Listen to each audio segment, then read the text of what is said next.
Nous recevons Hélène Ling. Hélène Ling qui fait paraître son 3e roman, un roman que vous avez à côté de vous, mon cher Christophe, placement de produit.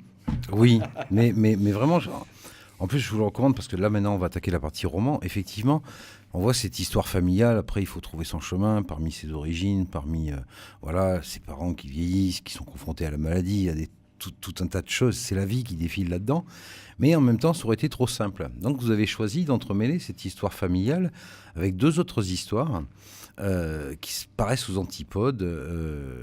L'une est le long et douloureux exil d'une Native American, comme l'on dit, c'est-à-dire tous ces Indiens qui étaient répartis sur le territoire, en gros, avant que les Blancs n'arrivent.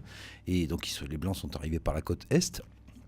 Et petit à petit, au fur et à mesure qu'ils allaient conquérir le Wild Wild West, on va y venir d'ailleurs, parce qu'il y a Buffalo Bill quand même, à la fin de ce roman, et ils repoussent les Indiens devant eux en leur disant « Bon, écoutez, vous aviez des terres, on vous a pas tous massacrés, allez vers l'ouest, là-bas, on vous fera des parcs, vous serez un peu plus chez vous, on vous garantira des terres. » Et donc, ce sont de grandes files d'Indiens. Et je suppose que vous avez dû faire un travail de documentation assez phénoménal sur cet exil indien. Ça demande un peu de travail, c'est vrai. Ben c'est ça. Pourquoi vous allez chercher cette histoire le parallèle. En parallèle avec la vôtre. Ça, c'est la question qu'on a dû vous poser 10 000 fois. Mais d'où c'est venu cette idée? Parce que c'est quand même pas banal. C'est vrai. En fait, ce montage, il part de l'idée qui est citée dans une phrase au début, qui est « Tout enfant, c'est un western ». Tout enfant, c'est un western. Ça me parle. C'est-à-dire qu'au début, vous avez comme une sorte d'analogie de départ qui est d'un côté mon histoire, comme regarder vers les origines, et de l'autre côté le genre du western, qui est finalement l'histoire des origines. D'accord. Et j'ai voulu entrecroiser plusieurs histoires, en effet, parce que sinon ça aurait été trop simple. Oui, parce qu'il y en a une troisième, on va en parler après. Mais aussi parce que, ça a une dimension universelle, l'exil. L'exil, c'est pas seulement, si vous voulez, l'histoire de ma mère, c'est des déplacements de population extrêmement importantes. C'est l'histoire de l'humanité qui voilà, conquiert exactement. le globe, présent petit à petit. Et qui ne sont pas finies, comme on le voit, et qui sont de plus en plus importantes, on peut supposer. On a une sorte de déracinement historique qui s'est accéléré. Et il me semblait que, vraiment, parmi les gens qui ont subi le plus... clairement, cette histoire de déplacement historique accéléré, vous avez les Indiens dits d'Amérique, les Native Americans, voilà, qui ont en un siècle, je ne sais pas si vous vous rendez compte, donc je prends l'histoire des Cherokees, qui sont une tribu donc, du sud-est des États-Unis, et qui ont été déplacés sur des milliers de kilomètres vers l'Oklahoma. Ça a été déplacé, ils l'ont fait à pied la plupart du temps voilà, en plus. Quoi, ont été déplacés au sens qui ont été forcés, qui ont été dépossédés de leurs terres par la force et qui ont été chassés vers l'ouest. Donc autre forme de western, si vous voulez. Et donc je prends cet exemple parce qu'au début du 19e siècle, les Cherokees, avec les autres tribus du sud-est, Choctaws, étaient pratiquement des chasseurs-cueilleurs qui pratiquaient aussi un peu l'agriculture. Oui. Et à la fin du 19e siècle, les Indiens d'Amérique, on peut dire, étaient, entre guillemets, sortis de l'histoire américaine. Ils vivaient dans des réserves, parquées. Et ivres-morts les 3 quarts du temps. Et à la fin, ils finissent dans le premier western tourné par Buffalo Bill en 1913, qui s'appelait Indian Wars, où il décide de faire lui-même un peu le résumé de la fin des guerres indiennes. Et la fin des guerres indiennes, ça veut dire, voilà, les Indiens ne font plus partie de l'histoire des États-Unis. On les a sortis de l'histoire. Ils deviennent des figurants dans des westerns. En gros, c'est ça la place qu'il aurait donnée aux États-Unis. Votre héroïne, après et c'est des passages qui sont bouleversants, des marches dans le froid, dans la neige, où on n'enterre pas ceux qui tombent, parce que sinon les fermiers locaux, ils amènent la facture en disant on a mis une planche dessus, donc ça fait $40, il faut payer maintenant pour l'enterrement. Et il se croise avec des colonnes d'esclaves, en plus à ce moment-là, parce que même si l'esclavage est théoriquement aboli à cette époque-là aux États-Unis, il y a encore des cohortes de Noirs qui remontent vers le nord, vers le sud. On ne sait pas très bien qui est le plus à plaindre entre ceux qu'on a déportés de l'Afrique pour venir les faire travailler et ceux qui étaient déjà dans ce continent et auxquels on explique que ils servent pas à grand-chose, donc ça serait bien qu'ils aillent plutôt vers l'ouest, voir s'il n'y a pas des terres un peu plus applicables. Et c'est bouleversant parce que c'est une héroïne qui est femme, évidemment, elle aussi, et qui par contre a un rapport singulier au livre, et dès le début, et qui va faire toute cette marche épuisante en ne se séparant jamais, sauf lors d'une scène qui est terrible, de cet homme. Pourquoi est-ce qu'elle a ce contact aussi charnel avec la littérature, si l'on peut dire, alors que c'est censé être une pauvre sco Est-ce que c'est un lien avec le premier amour, un lien avec l'amour de jeunesse, l'amour déçu de cet ingénieur poète? Oui, bien sûr. C'est une sorte d'écho qui, bien sûr, est complètement différent. Mais romanesque, là, pour le coup. Et romanesque. Cette indienne, en effet, on peut supposer, si vous voulez, qu'elle est... je ne sais pas, aujourd'hui, peut-être, on parlerait d'une forme d'autisme ou de... vous voyez, une sorte de... Elle a une sorte de particularisme psychique et étrange. Voilà, elle a une force en elle, une force de survie, d'errance, qui va traverser donc, toute cette déportation et toute l'histoire du siècle. Et en effet... Comme elle incarne un peu cet exil permanent, finalement, de ces populations indiennes, le lien qu'elle va réussir à recréer comme nomade, ça va être le lien avec des textes. Parce que les textes sont pas enracinés réellement. On peut les transporter avec nous. Et c'est une sorte de mémoire ambulante, si vous voulez, qu'on peut se passer quand même aussi entre humains, entre cultures, entre générations. Et ce sera son seul lien finalement qu'elle va cultiver d'une façon obstinée et qui à la fin dans le cirque de Buffalo Bill va même lui permettre de se transformer en une sorte de gagne-pain de cirque puisqu'elle sera embauchée dans le Wild West Show de Buffalo Bill. Elle sera engagée pour lire des textes qu'elle a appris par cœur sur le chemin de la déportation. Pour faire l'indienne savante, enfin, pour ne pas dire la singe savante, quoi, quasiment. Quoi. Pour faire regardez, on a trouvé une indienne qui est capable de vous réciter des grands poètes anglais, parce qu'elle a appris, tous les textes par cœur. Je vous écoute et je bois vos paroles. Après, j'ai du mal à trouver le lien avec vous et votre vie. J'ai du mal à le trouver, là. Il n'est pas évident pour moi. Le lien, c'est la littérature, c'est le texte. C'est le texte, c'est la littérature. D'accord, ok, très bien. Dans la partie autobiographique, j'essaie de raconter aussi qu'à un moment, j'ai survécu psychiquement en m'accrochant à la langue française comme à une sorte de branche, vous voyez. C'est ce qui vous a amené à être prof de français ? Je le salue. Oui, c'est-à-dire qu'à un moment... Le fait de vous accrocher ? Oui, si vous voulez, à un moment, dans les difficultés de l'enfance, ma mère tombant malade, faisant une dépression... En fait, mon père s'en va. Bon, là, je vous fais un tableau un peu misérabiliste, mais c'est vrai que ça a été un peu rock'n'roll. Non, c'est des épreuves. Voilà. C'est des épreuves comme ça. Oui. Vous avez un habillement anachronique parce qu'il y a un personnage qui vous garde, qui est une vieille fille, une vieille dame qui vous habille, qui était petite main dans une grande maison de couture et qui vous habille de façon totalement anachronique. Et vous débarquez au lycée où tout le monde a évidemment des Stan Smith, avec des espèces de caracos semi-brodés. C'est l'anachronisme vestimentaire quand on est adolescent. C'est hyper violent. Oui, c'est une expérience, c'est vrai, ça vous forme. Oui, là, le passage où vous décrivez ça est saisissant. Vous parlez de ma nourrice, celle que j'appelais ma nourrice, oui.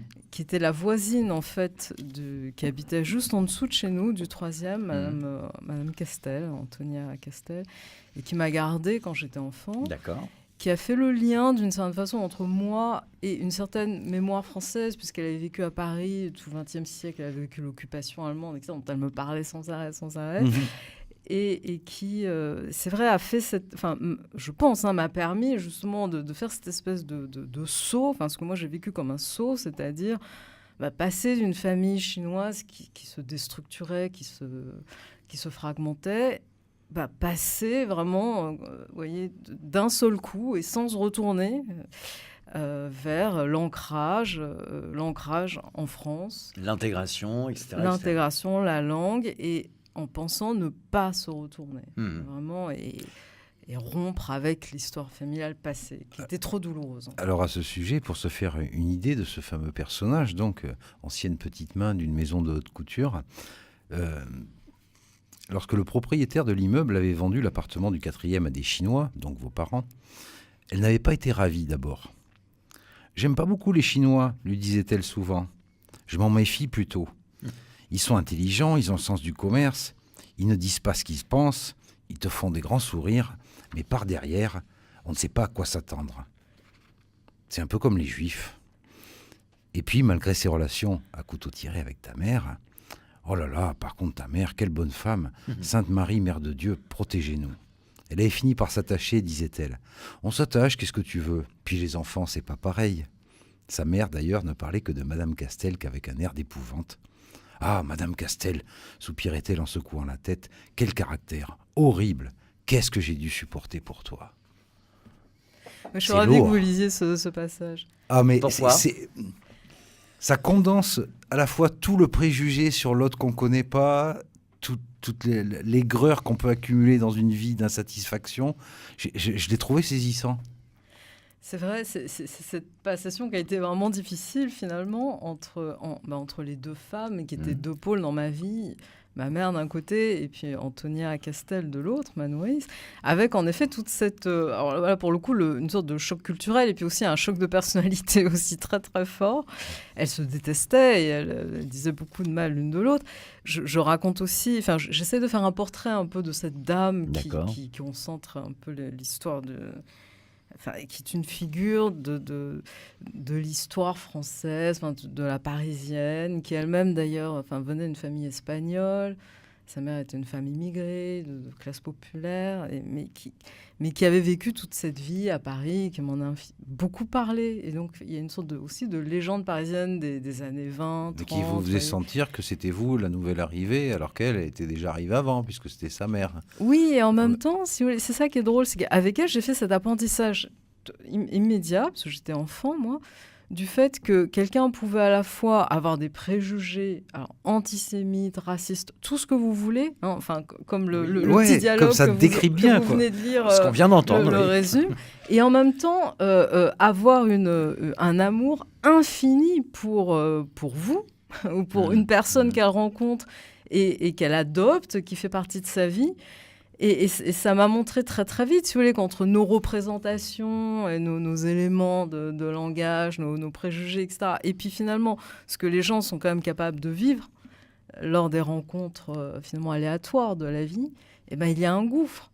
Et les choses ne correspondent pas forcément, même pas du tout. Et pour souligner encore ce gouffre, parce que vous parlez également dans ce roman à la troisième personne, des fois en parlant de vous, ce qui fait avec les trois récits emmêlés une difficulté supplémentaire. Et c'est vrai qu'il faut suivre. C'est vrai, j'avoue, il faut s'accrocher.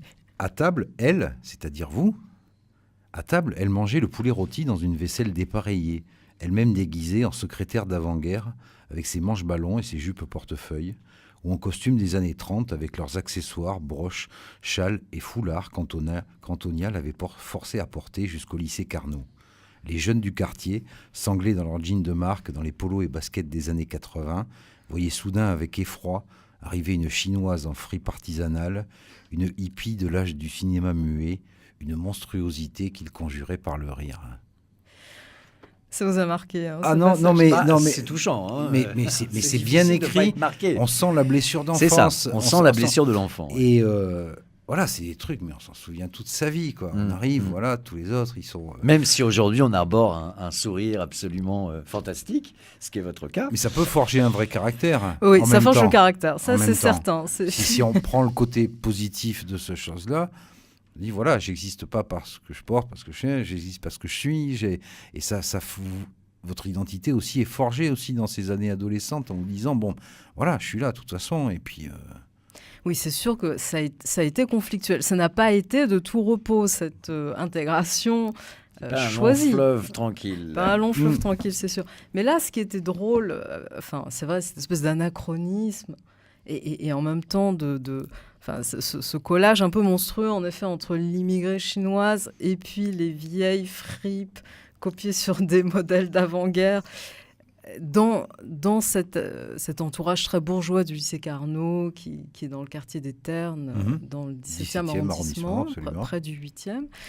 Eh bien, d'une certaine façon, là, j'ai vraiment fait l'expérience aussi d'un saut dans le temps entre la génération d'Antonia, qui représentait ce temps long, cette approche artisanale des choses, du vêtement, Et puis la société de consommation déchaînée des années 80, qui était représentée par mes camarades de classe qui ne juraient que par les marques, le fric, etc.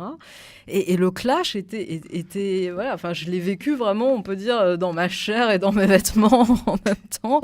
J'ai vécu ce clash, mais bon, ça vous apprend des choses, quoi, c'est sûr. Exactement. Et en même temps, votre mère, avant d'arriver à la partie Parkinson, elle a quand même une vie un petit peu agitée. On voit qu'elle a des périodes où elle est. Parce qu'il y a ce fameux grand-oncle de Taïwan qui, de temps à autre, envoie un gros chèque parce qu'il a fait fortune, il est dans les cliniques, il est médecin. Et c'est le tonton bienveillant. C'est lui qui entretient un petit peu toute la famille. Voilà, c'est le patriarche, comme je dis. Au-delà des mères, puisque vous racontez aussi, vous allez voir vos cousines qui, elles, sont aux États-Unis, dans un autre passage. Mais, et en gros, les envois du tonton correspondent à des périodes de flambée cataclysmique chez votre mère, suivies de périodes d'abattement absolument terribles.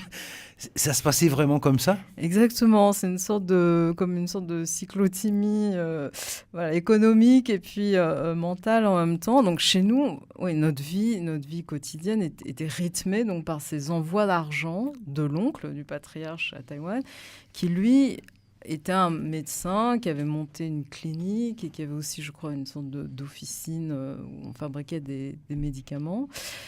Et qui gagnait très bien sa vie. Et entretenait donc toute la famille, de nombreux cousins, cousines, enfants. Et donc, il envoyait à ma mère, qui était sa petite sœur, qui préférait... ma mère nous parlait beaucoup de cet amour qui la liait encore à son frère. Et son frère avait, d'une certaine façon, depuis le divorce avec mon père, mon oncle avait donc pris le relais, d'une certaine façon. D'accord. Il envoyait de l'argent à sa sœur pour l'aider à élever ses 2 enfants à l'autre bout du monde. Donc, ma mère attendait cet argent, mais ensuite, dès qu'elle recevait, elle le flambait d'un seul coup, d'une façon complètement ahurissante, en cherchant les moyens les plus fantasques pour qu'il flambe au plus vite. Et donc, au début, dans mon enfance, je suivais ce rythme. Donc, c'était un peu... Bon, vous aviez une longue période un peu bohème, vous voyez. Presque bipolaire, avec des phases d'excitation. Ça y est, on a des sous, on prend le taxi, on va dans les grands restos, on va s'acheter des belles fringues et tout. Puis, merde, il n'y a plus rien pour payer le loyer.